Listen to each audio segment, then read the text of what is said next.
2,00,000 రూపాయల వరకు రుణమాఫీని చెయ్యాలని మా ప్రభుత్వము ఈ మంత్రివర్గంలో నిర్ణయం తీసుకున్నది. ఇచ్చిన మాట ప్రకారం 2,00,000 రూపాయల రుణమాఫీ చెయ్యాలి. కట్ ఆఫ్ డేట్ 12/12/2018 నుంచి 9/12/2023 మధ్యకాలంలో రైతులు తీసుకున్న రుణాలను 2,00,000 రూపాయల వరకు మాఫీ చేయాలని మా మంత్రివర్గంలో మేము నిర్ణయం తీసుకున్నాము.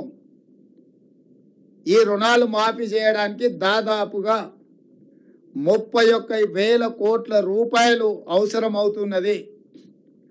31,000 కోట్ల రూపాయలను సేకరించి తెలంగాణ రాష్ట్ర రైతాంగానికి రుణవిముక్తి కల్పించి వ్యవసాయం దండుగ కాదు, వ్యవసాయం పండుగ. ఈ ప్రభుత్వం, ఈ ప్రజాపాలన రైతు సంక్షేమం, రైతు రాజ్యం ఒక సంక్షేమ రాజ్యంగా, అభివృద్ధి రాష్ట్రంగా ముందుకు తీసుకెళ్తామని సంపూర్ణమైన విశ్వాసం, భరోసా కల్పించడానికి ఈరోజు మా మంత్రివర్గం నిర్ణయం తీసుకున్నది. ఆ ప్రకారం ఏకధాటిగా 2,00,000 రుణమాఫీ చెయ్యాలని మేము నిర్ణయం తీసుకున్నాం.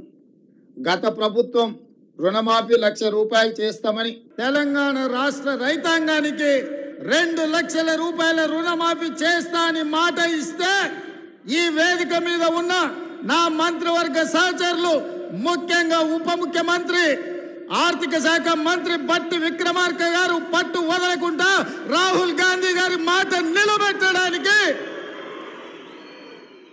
లక్షలాది తెలంగాణ రైతాంగానికి రైతు రుణమాఫీ చేసి తీరుతామని లెక్కలు వేసి అంకెలు కూడి ఎంతమంది అడ్డం పడ్డా, ఎంతమంది కాళ్ళలో కట్టెబెట్టాలని చూసినా ఇవాళకి ఇవాళ 18,000 కోట్ల రూపాయలు ఇవాళ రైతుల ఖాతాలో మనం వెయ్యడం జరుగుతుంది.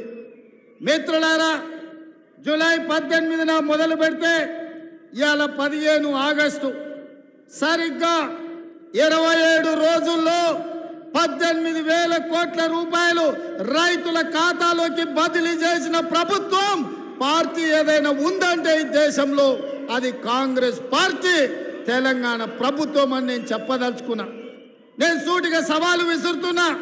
తాటి చెట్టు లెక్క పెరిగితే సరిపోదు, దూలం లెక్క ఉన్నావు, దూడకున్న బుద్ధి కూడా లేదని ఆనాడు హరీష్ రావు సవాలు విసిరిండు. మీరు రైతు రుణమాఫీ చేయండి, నేను సిద్దిపేట ఎమ్మెల్యేకు రాజీనామా చేస్తా, మళ్ళా ఎన్నికల్లో పోటీ చెయ్యనని.